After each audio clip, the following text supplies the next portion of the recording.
Varthaman Durgapur सिटबाट ticket पाएपछि दिलीप घोषले चुनावी थाले अभियान। भाजपाका वरिष्ठ नेता दिलीप घोषले आफ्नो नयाँ लोकसभा निर्वाचन क्षेत्रमा चुनाव प्रचार थालेका छन्। भारतीय जनता पार्टीको पश्चिम बङ्गाल राज्यका पूर्व अध्यक्ष घोष यसपटक वर्धमान दुर्गापुर सिटमा लडिरहेका छन्। उनको विपक्षमा भारतको 1983को विश्वकप विजेता क्रिकेट टोलीका कृति आजाद विरुद्ध मैदानमा उत्रिएका छन्।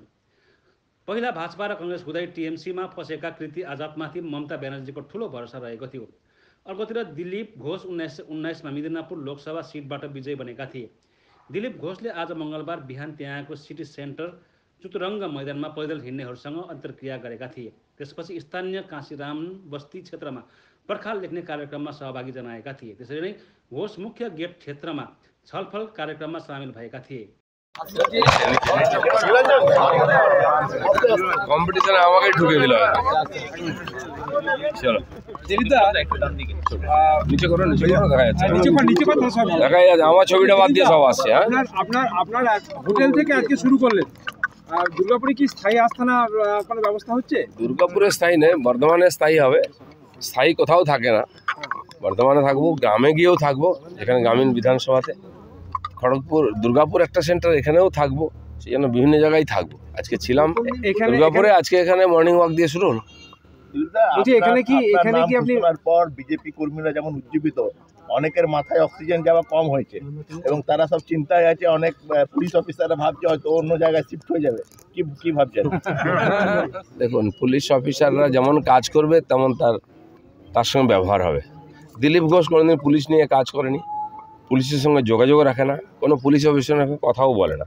আপনি দেখাতে পারবেন না কোথাও। আমি বিনা কারণে সমালোচনাও করি না, ওরা ওদের ডিউটি করছে। আমরা সামনে পড়ে গেলে গাড়ির নিচে পড়লে কি হয় লোকের, তাই হবে। তৃণমূল প্রার্থী বলছে পঞ্চায়েত নির্বাচনের যে স্মৃতি এখনো টাটকা, মানে অনেক পুলিশ দাঁড়িয়ে থেকে বুথ লুট করিয়েছে আপনার লোকসভা বিভিন্ন এলাকা। জানি সারা পশ্চিমবাংলায় করেছে, আর সে রেকর্ড আছে আমাদের কাছে কে কি করেছে। যদি সুধরে না যায় তাহলে আমরা সুধরে দেওয়ার চেষ্টা করব।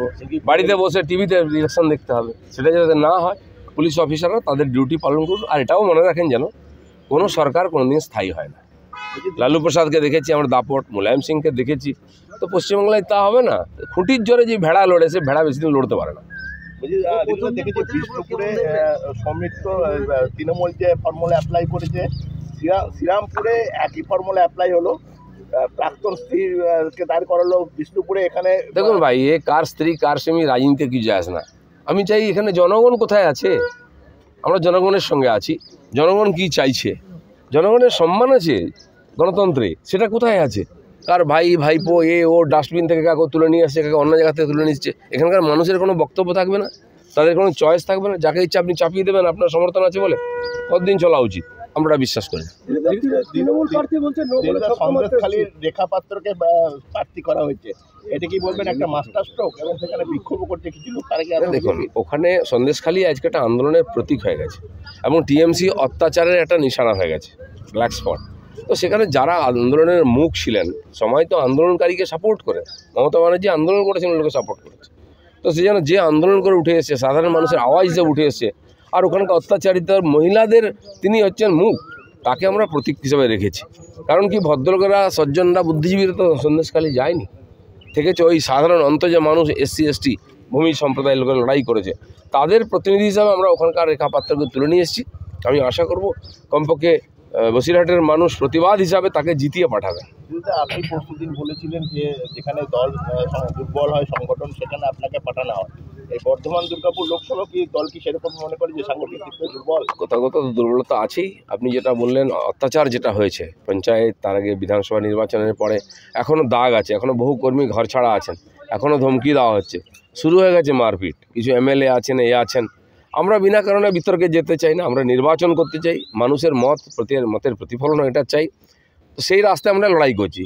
কি যদি অন্যভাবে নির্বাচন করতে চাই, আজকে বিজেপি এত দুর্বল নয় যে দাঁড়িয়ে দাঁড়িয়ে দেখবে।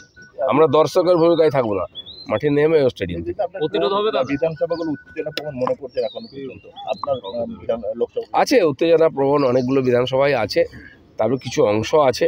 আমরা ড্যামেজ ঠিক করার চেষ্টা করছি, কিন্তু কেউ যদি মনে করে ভয় দেখিয়ে ভোট করে নেবে, সেন্ট্রাল ফোর্স ইত্যাদি তো থাকেই। কিন্তু বিজেপি আজকে লড়েছে বলে লোকে 18টা সিট দিয়েছিল, আর লড়াই করে সে ডবল করবে। এটা সবই হবে দাদা, কি হবে সেটা তো আজকে বলতে পারছি না আমি, কি হবে কেউ কল্পনাও করতে পারবে না কখন হয়ে যাবে। দিদি একটা প্রশ্ন, যে দুর্গাপুরে বর্ধমান দুর্গাপুরে কি আপনি স্থায়ী বাসিন্দা হবেন, এখানকার ভোটার হবেন? সেখনো ভাবিনি, আমি এতদিন পরে হঠাৎ খড়গপুরে আমার চেঞ্জ করেছিলাম, এবারেই ভোটার, আমার কেন্দ্রই পাল্টে গেল। ভোটার হওয়া কি আছে, 1 মাসের ব্যাপার, এটা অ্যাপ্লাই করলেই হয়ে যাবে। আগে তো এখানকার মানুষ আমাকে স্বীকার করুন নিজের বলে, তবে তো আমি নিজে হিসাবে থাকবো। আশাবাদী যে আশা ফাশা নেই ভাই, আমি জিততেই যাই যেখানে যাই, আর রেকর্ড সেটাই বলে। স্বীকার করুন কথাটা আসছে কি করে, আপনি কি ভোটার হবেন এটাই আমি তো লোকের কাছে প্রার্থনাই করবো এমপি যে আমাকে নিজের করে নিন, আর নিজের করে নিলে গলা জড়িয়ে ধরলে তো হবে না, এমপি জিতিয়ে পাঠাতে হবে দুর্গাপুর বর্ধমান।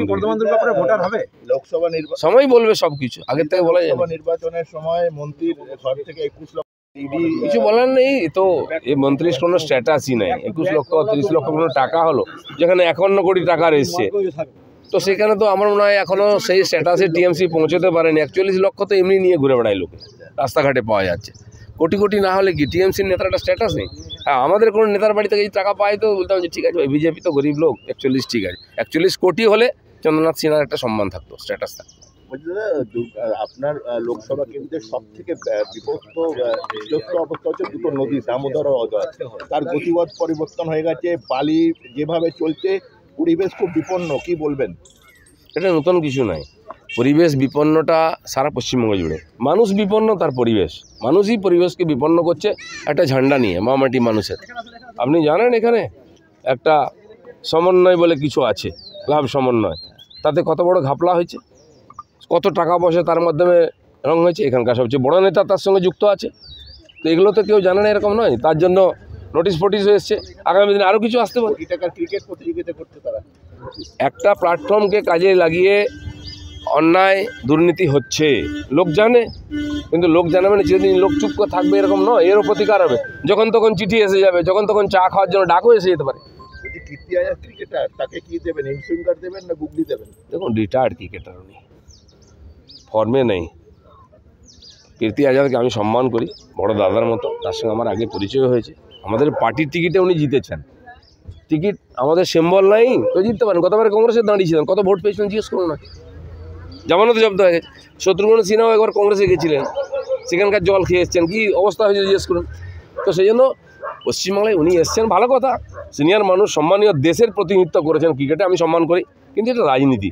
আর উনি যেখানে এসছেন সেখানকার লোক তার নাম শুননি কোনদিন। উনি কোথায় দুর্গাপুর, কোথায় বর্ধমান, কোথায় ভাতার, কোথায় মন্তেশ্বর উনি জানেন? আর যে দিদির হাত ধরে এসছেন, দিদির পায়ে টলছে এখন, তার বাড়ির লোক তাকে ধাক্কা মেরে ফেলে দেয়। বাংলার লোক কখন ধাক্কা মারবে উনি বুঝতেই পারবেন না।